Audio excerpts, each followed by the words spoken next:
Alright mga tropa, welcome back to my channel. So good evening daw sabi ng isa sa sa nag-comment. So salamat tropa sa pag-remind. So ayun na yung video nga natin kagabi or kahapon ay tungkol doon sa makinang kung nakakam daw ba ay magtatabas ng block. So ito yung dinemo natin or ito yung in-example natin. So yan, magpapalit tayo ngayon ng piston ring. Actually yung pinaka concern ko dito ay tumatagas na siya, so medyo nangongontiin langis natin mga tropa. At kapag may compression leak dito mga tropa or singaw, namamatay. Kanina akala ko sumabog na siya So nagpatulong ako sa tropa o sa enforcer na itulak. Sobrang nakakahiya talaga.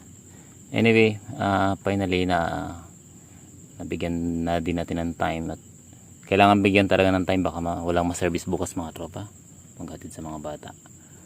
So yan, pakalas na tayo ng rocker arm at check natin mamaya kung kumusta yung head at kung ayun, wala pala tayong nabili mga tropang base, wala talaga sa plano na ngayon ako magpapalit. So kung mapuputol man to, gagawa natin ng paraan itong base gasket para lang may ma-service. So yan, update mga tropa. Alright mga tropa, gabi na talaga. So ang ginawa natin mga tropa ay katapos lang natin linisin yung itong block, at tinry natin isalpak yung piston.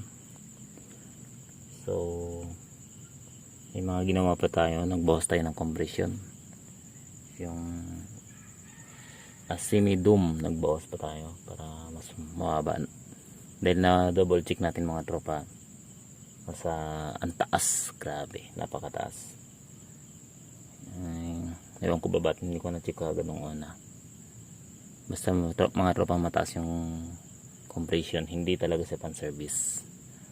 Ayun, so I'm sure malaking pagbabago ngayong nabago na natin yung kanyang compression mga tropa. So salpak na lang natin, hopefully maging okay na, kasi sa 11 na ng gabi mga tropa. Yun, update ulit mga tropa kapag nasalpak ko na mga tropa.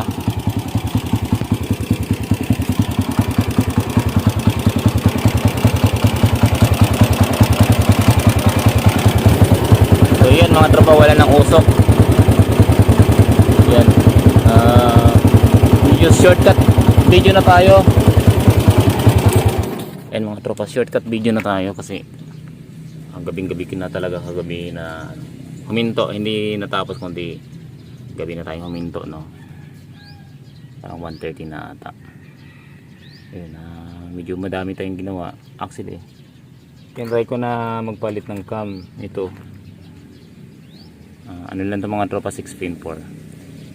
Kaso kasi yung tools ko na kay tropan linon, so hindi na tayo nakapagpalit ng cam ulit. I mean, hindi na tayo tuloy nakapagpalit ng cam. So sinasabi natin sa unang video na sinundan nito, magpapalit tayo ng head. So hindi na tayo nakapagpalit ng head mga tropa. May gasket ulit pa kasi hindi kinakaya ng ng stock lang na head gasket. Sising out talaga. So dahil gahol na sa oras mga tropa, hindi na tayo nakapagpalit ng head. Ang napalitan lang natin yung piston ring, and then ano pa ba, yun, napatagal tayo ng konti sa paghahasa ng cam kasi akala natin makakapagpalit tayo ng cam. Anyway, okay na sa mga tropa. Hopefully mamaya hindi na maging hassle sa paghatid sa mga bata sa pag-service.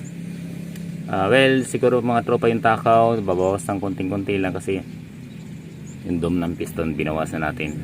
Katiting na lang yung dome, and hindi ko na pinakita mga tropa. Ayun, pag ito ano pa ba, yun lang naman yung ginawa natin mga tropa. Siguro yung G-Things tayo mga tropa, magpababa tayo ng konti para maramdaman natin yung konting tipid sa gasolina. So yung first concern talaga natin kahapon o mga nakaraan is yung usok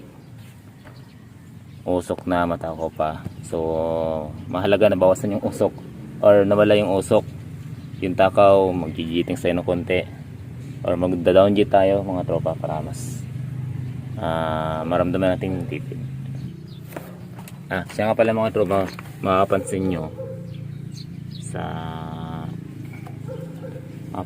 sa yung under niya medyo malagatik talaga. Yung clearance niya kasi hindi ko na in-adjust, medyo maangat yung intake, kaya wala tayong choice kundi iangat din natin lalo yung exhaust. So yung intake kasi mga tropa medyo ubos na yung topic niya, so ayoko din mag DIY yung sa ilalim na or ilagay sa ilalim yung nut. So okay lang yan mga tropa, malagitik na konti, sanay tayo dyan. Kumaga hindi ako masyadong sa ganyan, hindi tayo maarte sa ganyan yung masyadong malagitik. As long as hindi nasisira yung makina, okay lang yan. So I hope may natutunan kayo mga tropa. Grabe talaga, nagpalit lang tayo ng ring, ang dami natin ginawa. Inabot tayo ng ganong oras at ngayon nasa 45 minutes ay naisalpak na rin natin. So hopefully mga tropa hindi na tayo tirik tulad kahapon, nakala ko talaga sumabog. So yun, sa mga nag-aabang ng ganitong video, salamat at andyan kayo, napanood nyo to. So nung nagpalit tayo mga tropa ng piston ring, tumigas yung kicker, naninipa parang kabayo. So ayun, nagtaka ako kasi nagpalit din tayo ng hindi nagpalit kundi nagbawas ng dome. Yung dating ang taas, ayoko nang banggitin yung compression ratio mga tropa. Basta hindi siya pang tricycle at hindi siya pang masada, hindi siya pang service. Kahit pang service, kahit single, matatakot sa compression ratio na nagawa ko. So nagbawas tayo noon, pero dahil buo na naman yung compression dahil sa piston ring na bago, kaya ang nangyari, humingi ng panibagong mas mataas na G-Tings. So dati 125, ang hiningi niya is 128. So yun lang, sana may napulot kayong idea mga tropa.